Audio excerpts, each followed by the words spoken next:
Kalau kita terbiasa sehari-hari penuh kekuasaan. Kalau kita sehari-hari memakai otoritas yang Tuhan beri untuk ngatur orang.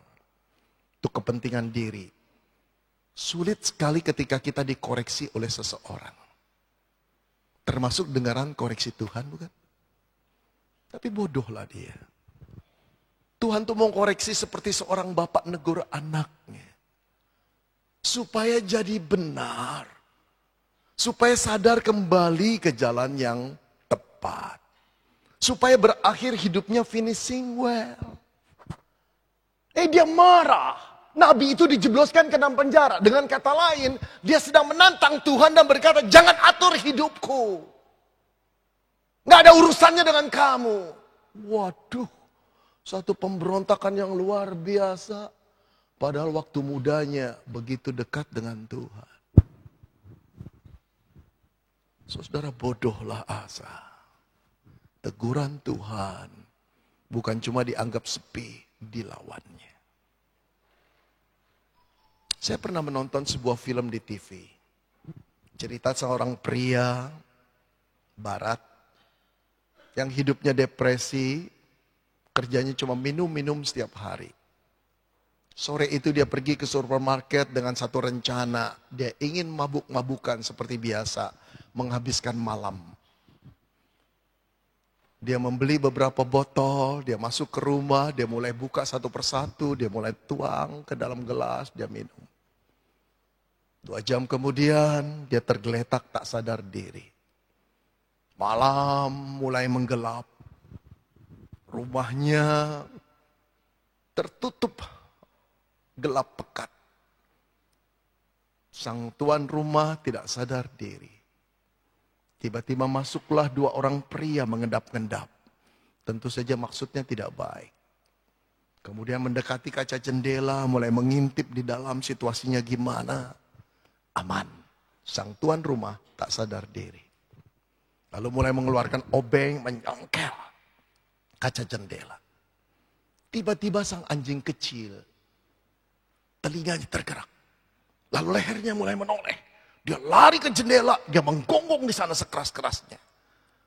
2 orang penjahat itu menundukkan dirinya di bawah jendela. Menanti gonggongan sang anjing. Gak berapa lama anjingnya kembali ke tuannya. Menggonggong di muka tuannya supaya bangun. Ada orang jahat. Tapi tuannya tetap tak sadar diri. Anjing itu tidak kalah akal. Dia lari ke kaki tuannya, dia tarik lagi.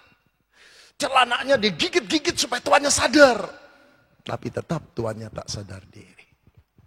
Lalu kemudian saudara, penjahat itu mulai mencongkel lagi. Sang anjing lari ke muka tuannya, menggonggong di sana sekeras-kerasnya. Mulailah sang tuan terganggu. Dia memelekan matanya. Dia lihat di jendela 2 orang pria tak dikenal, buram. Lalu tangannya ke belakang membuka laci. Lalu meraih sesuatu. Apa? Pistol. Lalu pelan-pelan dalam keadaan tak sadar diri dia mengkokang pistolnya. Lalu mulai menembakkannya. 2 kali suara itu meletus. Dar! Dar! Matilah anjing itu. Lalu kemudian dia taruh pistolnya, dia tidur lagi dengan bergumam tidak jelas. Bodoh dah. Suara anjing yang membangunkan dia karena adanya bahaya, ditembaknya mati. Bodoh. Saudara, kadang-kadang teguran Tuhan seperti suara anjing yang menyalak. Tidak enak kita dengar. Tapi di balik itu ada satu pribadi yang menyayangi kita. Tidak enak dengar koreksi Tuhan itu. Tidak enak sama sekali. Kita tidak bersedia. Tapi ingatlah bahwa Tuhan adalah pencipta kita. Dia yang memberi anaknya yang tunggal untuk kita. Kita ini miliknya. Dia Bapa yang mengasihi. Dia akan menegur engkau dan saya karena kasihnya. Jangan anggap sepi teguran Tuhan itu. Jangan. Kita harus bersyukur ditegur Tuhan. Kadang-kadang Tuhan itu menegur kita melalui hambanya. Tapi kadang-kadang Tuhan juga menegur kita melalui istri kita, melalui suami kita, melalui anak-anak kita, melalui papa kita, orang tua kita. Siapapun bisa dipakai Tuhan untuk menegur diri kita. Jangan marah dulu. Saudara dan saya akan menjadi orang yang keras dan tidak mudah dikoreksi.